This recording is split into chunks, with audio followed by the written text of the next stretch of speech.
ICC champions trophy Pakistan மற்றும் துபாயில நடைபெற்று வருகிறது. இதுல பங்கு பெற்றுள்ள 8 அணிகள் இரு பிரிவாக பிரிக்கப்பட்டு தங்களுக்குள் மோதி வராங்க. லீக் சுற்று முடிவுல இரு பிரிவிலும் முதல் 2 இடங்களை பிடிக்கும் அணிகள் அரையிறுதிக்கு தகுதி பெறும். இந்த நிலையில ராவல்பிண்டியில இன்று நடைபெற இருந்த 9வது லீக் ஆட்டத்துல நடப்பு சாம்பியன் பாகிஸ்தான் வங்கதேச அணியை எதிர்த்து மோதுவதாக இருந்தது. இரு அணிகளும் தங்களது முதல் 2 ஆட்டங்கள்ல தோல்வியடைந்து விட்டதால் ஏற்கனவே அரையிறுதிக்கு தகுதி பெறும் வாய்ப்பை இழந்து விட்டாங்க. எனவே இந்த போட்டி நடப்பு சாம்பியன்ஸ் டிராபி தொடரில் இவ்விரு அணிகளுக்கும் கடைசி ஆட்டமாகும். இதனை வெற்றியுடன் நிறைவு செய்ய இரு அணிகளும் முனைப்பில இருந்தாங்க.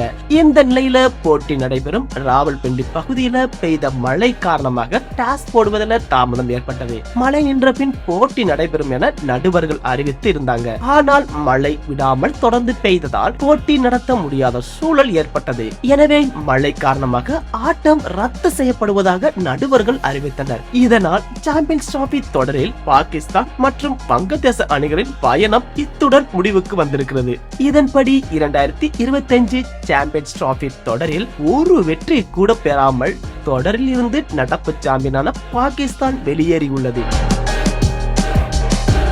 இந்தியா மற்றும் நியூசிலாந்து அணிகளுக்கு இடையிலான போட்டியில தோல்வியும் வங்கதேசத்துக்கு எதிரான போட்டி ரத்தானதால் புள்ளி பட்டியல பாகிஸ்தான் கடைசி இடம் பிடிச்சிருக்காங்க. கடைசியாக நடந்த 2017 சாம்பியன்ஸ் டிராபி தொடரில் சாம்பியன் அணியான பாகிஸ்தான் அடுத்த சாம்பியன்ஸ் டிராபி தொடரில் ஒரு புள்ளி கூட பெறாமல் வெளியேறியிருந்தால் அது வரலாற்றிலேயே மோசமான நிகழ்வாக அமைந்திருக்கும். ஆனால் மழையின் தயவால் பாகிஸ்தான் மற்றும் வங்கதேசத்திற்கு இடையிலான போட்டி கைவிடப்பட்டதால் இரு அணிகளுக்கும் தலா ஒரு புள்ளி வழங்கப்பட்டது. அதனால் பாகிஸ்தான் அணி ஒரு புள்ளியுடன் கடைசி இடத்துல இருக்கிறாங்க. 2025 சாம்பியன்ஸ் டிராபி தொடரில் பங்கேற்ற 8 அணிகள்ல பாகிஸ்தான் அணியை சேர்ந்த வீரர்கள் மட்டுமே இதுவரை ஒரு சதம் கூட அடிக்கவில்லை. மற்ற 7 அணிகள்ல ஒருவராவது சதம் அடிச்சிருக்காங்க. அந்த வகையில பாகிஸ்தான் அணி தனிப்பட்ட வீரர்கள் சார்பிலும் ஒட்டுமொத்த அணியாகவும் பல மோசமான சாதனைகளை செய்து இந்த தொடரில் இருந்து வெளியேறி இருக்கிறது.